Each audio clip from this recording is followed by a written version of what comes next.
What up, everybody? Today I'm going to make a video about criticizing Saad Gaad and his god-awful Hasbara propaganda on Joe Rogan podcast because, man, oh man, just Joe Rogan, I like him, I watch his show, but, he doesn't push back towards people. So he pushes back a little bit towards people here, even though that, Abby Martin and other people come and educated him in certain aspects. I guess that's his forte. He doesn't want to, get into arguments with people except when it comes to weed. He just lets people speak and puts his mind here and there, but he doesn't. Yeah, I guess he's not the kind of confrontational guy. He doesn't go into debates and stuff. He just interviews people. So that's what it is. And but yeah, so that's why I'm here to pick God's propaganda apart. There we go.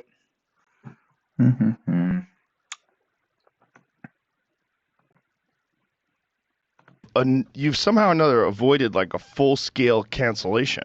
Well, With your positions, it's kind of amazing. it truly is. I'm kind of like the is it Velcro Don? The Teflon. Teflon Don. Yeah, Velcro's the opposite. That's right. right. Nothing sticks. They've tried to cancel me in all sorts of ways, but that speaks, by the way, to one of the powerful reasons why tenure, despite the fact that a lot of people despise the concept of tenure. Oh, it's just a bunch of lazy academics who are going to be deadwood for the next 30 years. But if I didn't have the protection of tenure, I'd be gone long ago. Now, that doesn't mean that I still haven't suffered many consequences, right? So I haven't gotten other jobs that I would have otherwise gotten because of how irreverent I am. The death threats. So for example, now after October 7th, it almost became impossible for me to go on campus because, first of all, I'm high profile. My university has a particular demographic reality. And so there are consequences to speaking out. But So you can't go on campus, literally? I mean, I have gone, but during the points when there were a lot of protests outside, the campus and so on, or on campus, because there are. Yeah, already got caught in a lie. He's like, oh, he's like, oh, I can't go on campus. It's like, oh, you mean you can't go on campus? Oh, no, no, I mean, I have gone on campus. No, because it's total bullshit. Because nobody's prohibiting people from going on campus. Not at least not the students. They're prohibiting from going into their enclave where they're protesting at. Or yeah, like if they're taking over a building, like in the hall and stuff like that, yeah, like they're prohibiting from going on there or where they're protesting, but they're not prohibiting people by themselves just for going into inside of whatever they're not protesting area. The people, the cops are prohibiting people from going there like to start trouble, and yeah, and people themselves they're in a prohibitive because they want to go there and to start trouble, and people are keeping them out. That's about it, including the police and the protesters. That's about it. Campus is an urban campus, so it's hard to say where the school begins and where the city is. Right. Uh, you have death to Jews and free Palestine. Yeah. Yeah, there's no death to Jews. I haven't heard about that one. No, there's no death to Jews. The fucking liar. The only one death to Jews I've heard about is like there was an Israeli guy or a Jewish guy that said death to Jews, and then people got arrested. But yeah, there's no death to Jews. So Intifada and from the Yeah. river to the sea, and Intifada there's there is, yeah. 800 of them screaming, and you're going to come in. Many of them know who you are. They know that I'm not very supportive of their positions, and so it's going to be, a bit challenging. So on a few cases, I did it via Zoom. Other times, I had to have security with me, so I'd have to check into security, and they'd have to walk with me to class and so on. That's not a good thing. I'll tell you another quick story, if I may, Please. about what happened after October 7th. So I'll first talk about what happened in Lebanon. So the day that we escaped from Lebanon, for those of your viewers who don't know about us, we're Lebanese Jews. We were there until the start of the Civil War. We were there in the first year of the Civil War, and then we had to leave because it became impossible to be Jewish in Lebanon. It became impossible to be fucking Lebanese in Lebanon. It's a Lebanese civil war. The fuck do you mean, man? People are killing each other. Yeah, being minority is not pretty nice, but especially Jew, which is part of the same religion of the Israeli government, which invaded Lebanon. So that's how the Lebanese civil war started. So he doesn't talk about that. So the Lebanese civil war started because of the colonial state of Israel, because they pushed out the Palestinians. The Palestinians became refugees in Lebanon. From Lebanon, they attacked Israel. And so Israel tried to bribe, corrupt people in the Lebanese Christian community and say, oh, like, we're going to come in there and you're going to do our dirty work for us, which is like killing Palestinians. Sabra and Shatila, which was one of the biggest massacres, I think, in the Lebanese Civil War, was done by Lebanese Christians at the behest of the Israelis to wipe out the Palestinians. And this was a refugee camp full of civilians, not PLO. I think this is after PLO left Tunisia. So, he doesn't explain that. Number one, that like a lot of people left Lebanon in the Civil War. And why did the Civil War start? Your boy Israel. They came in. So, When we left that day, it was from Beirut to Copenhagen, Copenhagen to Montreal. As we cleared the airspace of Lebanon, the captain, I discussed this in chapter 1 of my previous book, The Parasitic Mind. He said, okay, we're now out of Lebanese airspace. And so I said my wife, my mother pulls out a pendulum with the Star of David, puts it around me, my neck, and says, now you can wear this, be proud and not hide your identity. Now, that's in the past, but now I'm going to link it to the current reality. About 3 weeks after October 7th, my wife and son came to pick me up from a cafe where I was working on my laptop. My wife had picked up my son, who was playing a soccer match in the east end of the city. And so as I got into the car, he says, Daddy, if you had come to where I was playing soccer today and you were wearing a Star of David, you'd be dead. So 1975, a Star of David is put around me, and now I can wear it proudly. 45 years later, I better not wear a Star of David in my... complete hogwash. Yeah. And, look, I'm not saying that anti-Semitism has increased since October 7th, but looking at the facts, yeah. Most of the violence, and I think there was one death that happens, was against Palestinians. So you can check it out over here, or Muslims in general. But yeah, like 6-year-old boy, Palestinian boy, got stabbed. I think it was in October or something like that, October 16th. No, not that far from October 7th. Yeah, because there was a guy that was propagandized, 70-something years old, by the media, which is like anti-Muslim rhetoric is ubiquitous, even in the mainstream media, CNN, whatever. Like, they can fearmonger, Fox News, fearmonger. Muslims are coming over here. Muslims are coming to the Mexican border. ISIS is Hamas. Hamas is ISIS. Brian Mass said Palestinian Arab Nazis. So yeah, like, yeah, it's ubiquitous and it's in the mainstream media, and Gaad Saad is one of the main perpetrators. And look, this is the end result. A 6-year-old Palestinian American was stabbed 26 times for being Muslim. Said his mom couldn't go to his funeral because she was also stabbed. Breaks my fucking heart, man. Look at the boy. Anyway, all right, moving on. Yeah, there's 3 Palestinian students shot and wounded in Vermont as well. Like, I think one of them was paralyzed too. The one with the frizzy hair, long frizzy down here. Yeah. On the right side, on the left side, I don't know how it goes in the media, like, but the streaming. But yeah, so yeah, 3 college students described as being passing descent were shot and wounded on Saturday evening in Burlington, Vermont, on the way to a family dinner. The head of Palestinian mission in the UK, Hussam Zumlot, identified the victim as Hisham al-Trawi, Tahsin Ahmed, and Kinan Abdel Hamid, undergraduate students at Brown Harvard. Haberford and Trinity Zomlot said on X formerly known as Twitter that each of the victims were wearing Palestinian keffiyeh and they were attacked. The authorities have stopped short of publicly describing the possible triple shooting. I know this was a long time ago when it first came up, but yeah, not that long ago, but like not even a year, but yeah, 5 months old. But Yeah, it came out that the guy was a little crazy guy, but yeah, he was propagandized by mainstream media and like anti-Muslim stuff that was ubiquitous on YouTube and Twitter and etc. Then he shot these kids. Yeah, moving on. He's talking about colleges. Let's see what we talk about here. No, that one. Let's see.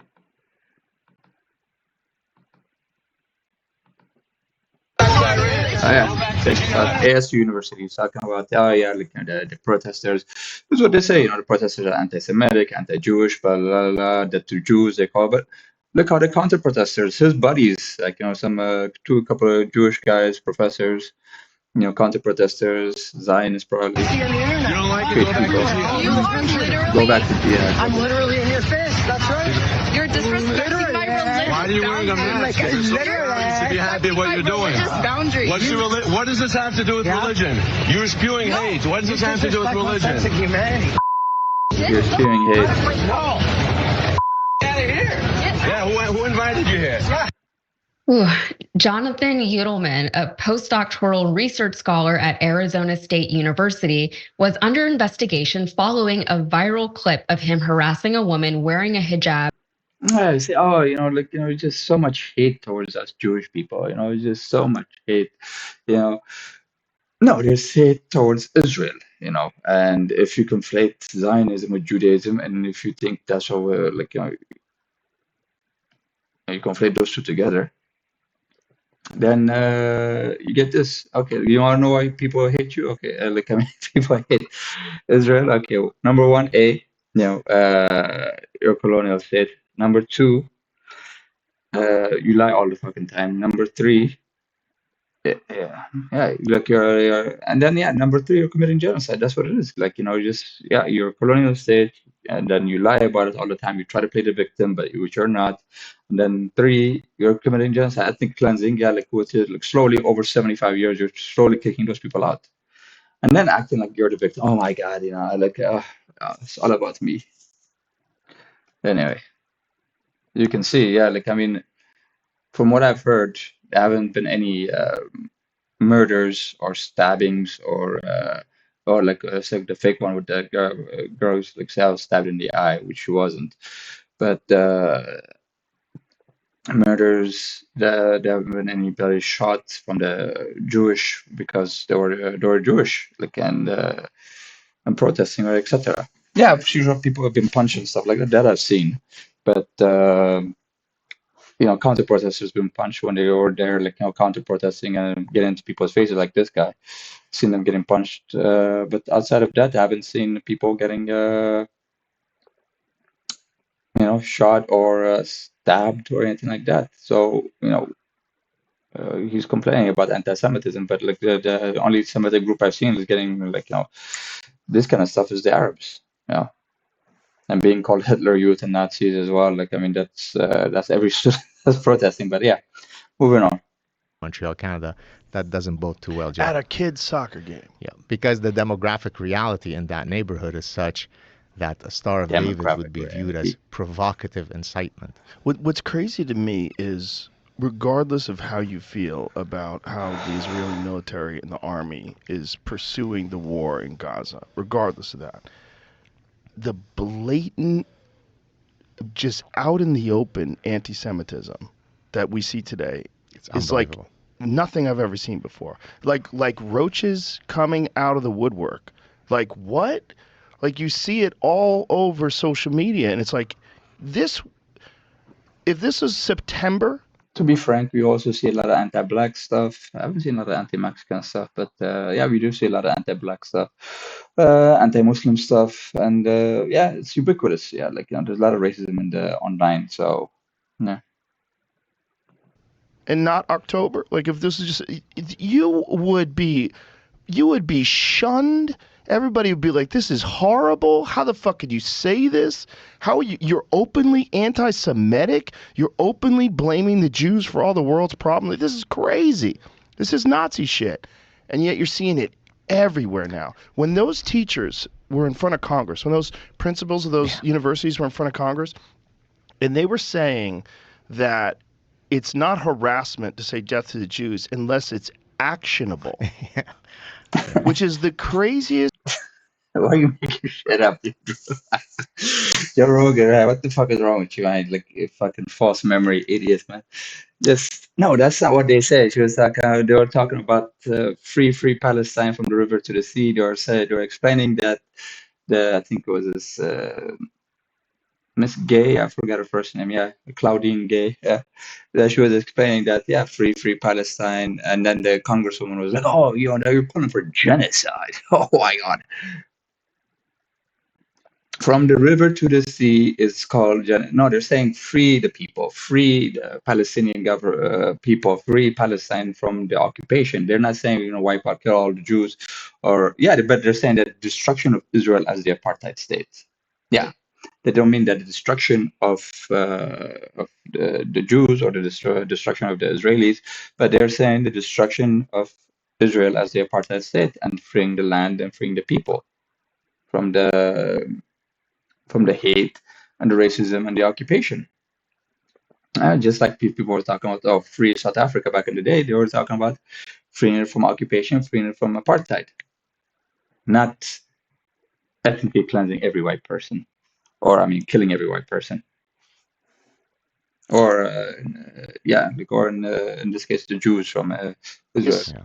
Mental verbal gymnastics I have ever heard anyone say that's in that position. Lucas talking mental verbal gymnastic.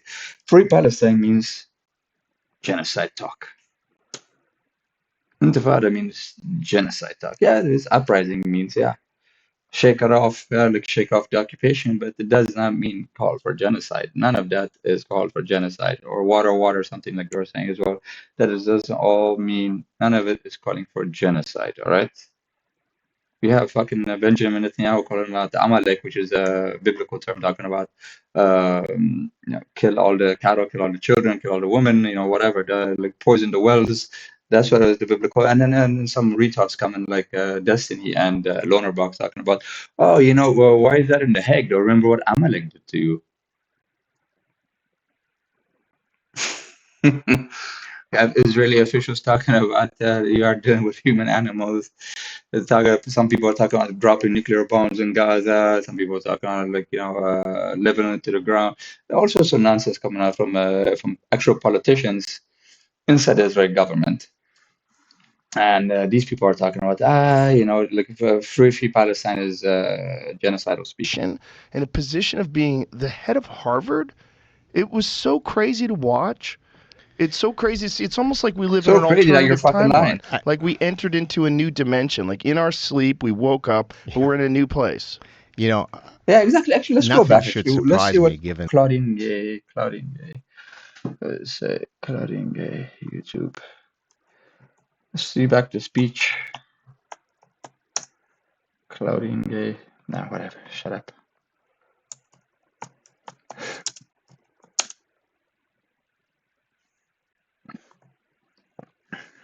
All right. Inside edition. Shop at Europe's largest iPhone refurbisher with free returns and a 12-month warranty. Visit swappy.ie today. The embattled president of Harvard University is keeping her job despite her train wreck testimony at last week's congressional hearing. Does calling for the genocide of Jews violate Harvard's rules of bullying and harassment? Yes or no? Oh, yeah, no, look, you see. Free Palestine means like the calling for the genocide of Jews. Anyway, even for the big aim, bitch, this Miss Stefanik, this bitch. Anyway, anyway. Fucking disgusting. Anyway, the lies, man, the fucking lies. the history that I have growing up in the Middle East. But I was taken aback after October 7th at the Jew hatred that I was exposed to. Now, my positions are really not inflammatory. So, for example, I'll say things like, I'm worried about I have a lot of extended family in Israel, right? So after the October 7th happened, for me to just kind of call around to make sure that none of my cousins and their children and aunts and so on, no one was harmed, will take a while. Well, that itself, the fact that I cared about my family was incitement.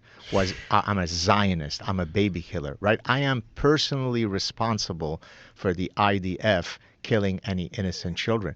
But it's not just that, it's coming at you from all directions. So in the past, you could say, okay, Islamic sources are going to send you Jew hatred, and I'm used to that. You could say the neo-Nazi alt-right types, Jews will not replace us. They're coming after me. You've got, of course, the academic progressive left types who are also anti-Zionist, which is just code sweet word for anti-Jewish. And so everywhere you No, it's turn, not. there is Jew hatred, and it's so normalized. Now, of course, in part, it is emboldened by the fact that a lot of them are anonymous. They don't put their real names so that they can take the liberty to be this Right. orgiastically, Jew hater. But it's so disenchanting to see that that guy could be my gardener, he could be my surgeon, he could be my dentist. I don't Yeah. know who he is, but there are millions of those folks who hold those beliefs. It's unbelievable. I think a lot of them are fake as well. I think a lot of them are Russian and Chinese trolls. I think there's a disturbing amount of them that's responsible for taking this kind of discourse and pushing it to a much higher level and making it more ubiquitous. I really, really believe that, and there's a lot of data to support that. And I think that's part of what's going on with social media. It's definitely a big part of what's going on with Twitter and TikTok and a lot of these things where you see these very inflammatory messages that seem to be pushed. They're pushed through and promoted, and like to the fact that you get them all the time. They show up in your feed all the time. Even if you're not subscribed to these, even if you're not following these people, you'll find this disturbing content will show up in your feed. And I really firmly believe that we're being manipulated. I really do. And I think there's a lot of these young kids that are on these campuses that are very malleable. They're very easily influenced. And I mean, so many, I'm sure you've seen Konstantin Kisin from Trigonometry. Sure. He's done these interviews with these people, these protests, and so many of them are completely ignorant. They have no idea they're just doing it because they think they're a good person. Yeah. They're putting up their flag of virtue by saying free Palestine from the river to the sea, and they don't even know what that means. Yeah. Like, what do you know what you're saying? You're saying wipe out Israel? Is that what you're saying? Not only that, Free Palestine means wipe out Israel. in a lot of cases, they're supporting regimes or ideologies that would be perfectly antithetical to their main identity. So, queers for Palestine, chickens for Kentucky Fried Chicken, or I like to use geese for foie gras because I'm from Montreal. I mean, imagine if you present yourself to the world with your queer identity, which is great, good for you. And now you decide, okay, let me see, should I be supporting Tel Aviv, which is one of the most queer-friendly places? I mean, short of Montreal, New York, San Francisco, Tel Aviv is right up there. So you would think that if my key identity, my definitional identity is my queerness, that I'm certainly putting all my chips with Tel Aviv. No, it's with Queers for Palestine. So that's exactly... Look, my guy, most of the whole world doesn't support LGBTQ. Most of outside of the West, I think some place in Latin America, they don't support LGBTQ stuff. China doesn't. Africa, most of the whole, probably the whole continent doesn't. I'm pretty sure. The Middle East doesn't. What do you want? I mean, just because people don't support LGBTQ stuff, that doesn't mean you should be able to be murdered. I mean, that's what it is. So there's a fringe group in the West that are LGBTQ. So but they support what is right and against ethnic cleansing, colonization, and occupation. So even though those people have different cultural values, that doesn't mesh with our cultural values or LGBTQ cultural values. That's all it's all about. So if I don't know, Hitler was supporting gays, doesn't mean he was he should be able to wipe out the Jews. I don't know what you're saying, man. Or if Vladimir Putin supports LGBTQ, that means it's okay for them. If they had trans rights in Russia, it's okay for them to invade Ukraine, take it over, all of it. Or if it's such a nonsense. You're pro LGBTQ, so what? You want cookies or something like that? That means all gay people are supposed to support you because on your genocide? No, it's not. People are not supposed to support you. Okay. If you're just a regular country, and if gay people want to support one or the other, they'll probably support Israel. Fine. But if if you're an occupational force, a racist state, an apartheid state, for over 75 years, and you keep abusing people and you keep hurting people and you keep imprisoning kids, and because it turns out sexually molesting some of them, then yeah, what the fuck, man? People would see that and say, yeah, gay or not or straight, yeah, they also say, hey, you're what that conservative person, that Islamic person, or that Christian conservative, whatever, because Palestinians are not all Muslims, but yeah, we support him because what you're doing to him is wrong. Yeah. Just because my neighbor is a Islamic fundamentalist and he has his wife in a burqa, that doesn't mean I can go in there and fucking murder him. That's not what it fucking means, man. Exactly what parasitic thinking is, right? Yeah. You're a fucking And I parasite. really do think that's supported by other countries. I think they realize how vulnerable and idiotic a lot of Americans are, and they're just pushing that. And whether you realize it or not, social media, even if they're saying something ridiculous, it's very influential. And they can just move the boundaries a little bit by having the most extreme content, the most ridiculous things be so common, then less extreme content that would ordinarily be considered ridiculous now becomes accepted as normalized. Yeah. Which is what you're seeing. Yeah, exactly. Can I point? I mean, you alluded to it earlier about what the IDF might be doing. Can I just mention a few things about that? Sure. And I'm hardly the spokesperson of the IDF, but it's an idea that I've been toying with, and I'll pitch it here for the first time. So this notion of equality of opportunities versus equality of outcomes. Right. Typically, we link it to all of the woke stuff, right? So equality of opportunities is great. Equality of outcomes is a cancer to human dignity. Okay. Let's now apply that concept, equality of outcomes, to war casualties. So I think this is what happens when people say, oh, but the IDF is being grotesque, because the currency that then matters becomes how many dead on each side, equality of outcome. But let me change it to a different moral currency, okay? Let's talk about intent. So for example, in the justice system, you could have a person who is found guilty of involuntarily vehicular homicide, and he kills four people. Okay, so four are dead. So that's equality of outcome. Four died, versus someone who took out a hit on his entire family, his brother, sister, and parents, so that he can win the insurance money. But it's an undercover operation. The cops catch you. Even though in that case there were 0 killed, correct? That person will get a higher sentence because we understand in the law that intent matters. So now I think you know where I'm going with the analogy. So in the Palestinian IDF conflict, when, say, Hamas launches 6,000 rockets, every single one of which is intercepted by the Iron Dome, had they not had the Iron Dome, then the outcome could have been that 50,000 would have been killed, right? In an ideal world, from Hamas's perspective. Even if the Iron Dome wasn't there, 50,000 people wouldn't be killed by those crude rockets. All right? So stop with the bullshit. Our intent would be to eradicate every last Jew. They have it in their charter. So yes, it is true that if we just count the number of people who were killed on October 7th versus the number who were killed in the retaliation, if that's the only calculus that matters. All right, so he's saying there was no intent. All right, let's see what this is, okay.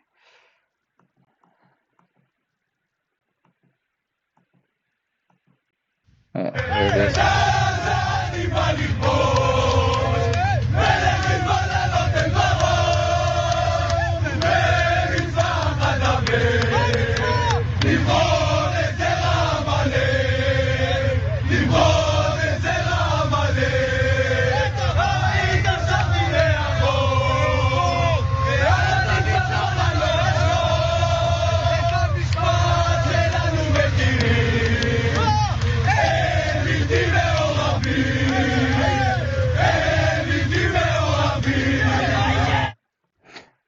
Our slogan is that there are no unloved citizens, and we came to wipe out the seeds of Amalek. So the Palestinians are Amalek, and we're trying to wipe out their seeds. So basically, trying to wipe out from the roots, like their children.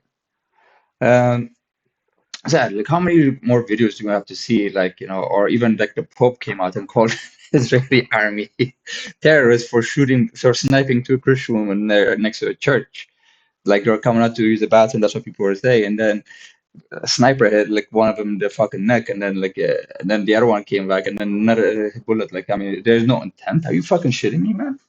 Of all the violence we've seen from the Israelis, even like there was this was it Twitter? No, it's not Twitter. I'm pretty sure it's not Instagram either. It's what's that Russian social media, like the Instagram of social media, like the Instagram of Russia. Telegraph, like in Telegraph, they had like 72 virgins, like the Israeli, and then like they were just mutilating Palestinian bodies. I mean, this is not something new. I mean, like for decades, Israelis just and so is Palestinians. They don't see each other as human beings, and especially Israelis since they have the upper hand, and like we're seeing what they're doing. Like so, like to say there's no intent to kill these people. There's no hatred. There's pure fucking hatred. Hell, they even killed their own hostages because they're fucking Palestinians. They thought they were fucking Palestinians, man. So I mean, I don't know what more we want to see, man. Like there's even videos of an old veteran coming around and saying, kill their children. They make sure we have to kill them all. Kill their women, like nothing survived. Rabbis coming around saying kill them all. I mean, I don't know how much you want to see, man, because I need to fucking compile them and put them on my channel actually, because that's what I'm going to do. Because yeah, there's so many fucking evidence to intent and pure fucking hatred by the Israeli side. Hey, hell, his fucking channel is like fucking pure hatred, man. Fucking anyway. Then, oh yes, the IDF has gone way overboard. But once you change it to an existential intent issue, then maybe it's not such as bad of an outcome as you think. Notwithstanding that a single innocent dead is a tragedy. You could say it that way, but the problem with that is the Iron Dome does exist, and Hamas's military capabilities are far below Israel's. It would be like if some small person tried to punch me, and I moved out of the way and then beat them to death. And I said, no, I had to defend myself. I beat them to death. But I didn't have to beat them to death. They're just a small person. Even if they hit me, it wouldn't really hurt me. Right. It's not, you know what I'm saying? Sure. Like, defensively, I'm not worried about a real small person that doesn't know how to fight, who throws a punch at me. So what would be, in your moral calculus, the ideal outcome that should have happened as a retaliation to October 7th? That's a very good question. Obviously, I'm not a military analyst. If I was, you do have to take into consideration the tunnels. You do have to take into consideration the infrastructure. The question is, did they just knowingly bomb places where there was going to be hundreds and hundreds of innocent civilians, knowing that there's going to be a few Hamas? Yeah. And that's what scares people. What scares people is that someone is willing to kill women and children just to get at bad guys, and they just say that's just part of the game. That seems horrific in the 2024 understanding of human life and morality and just the horrors of war.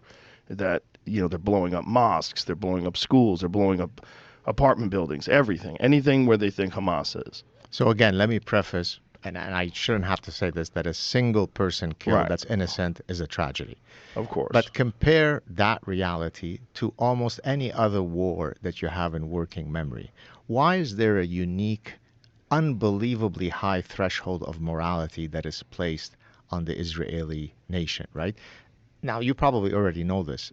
The IDF does go through a lot of painstaking effort to try to minimize that, right? They drop leaflets in Arabic. They even sometimes call people in Arabic and say, don't go in this area. They hold. So, of course, they've killed many, many innocent people.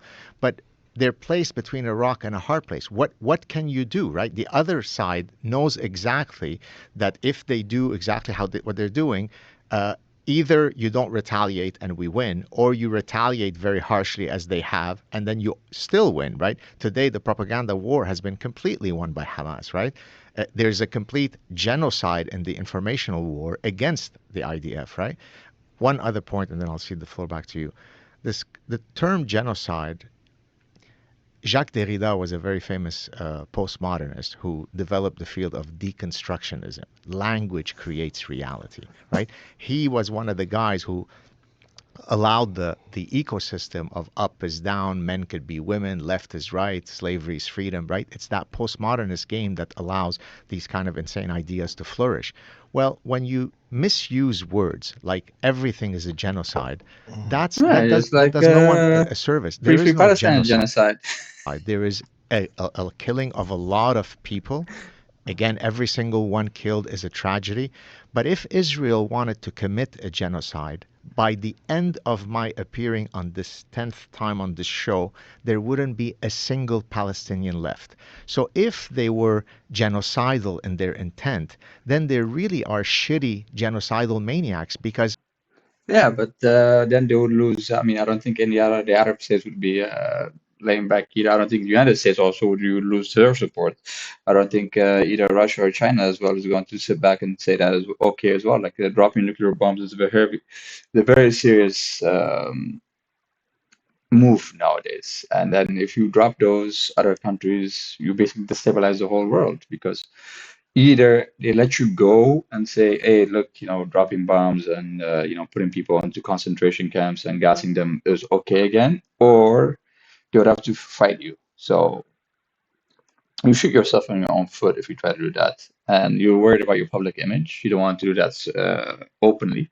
So you do it slowly. You try to make people's life miserable. You try to buy them out, corrupt them, kill them, do whatever you can to slowly and but surely make sure that there was no Palestine, there will never be any Palestine, but yeah, from the world is not going to let you do that, as we have seen. first of all, the population, as you know, of the Palestinian territories has gone up fivefold, right? So that's really sucky genocide. And they've killed, depending on the count. Right, but that's all previous to this military action that's going on now. What are the numbers? The that you population. Very good, know Joe. of right now?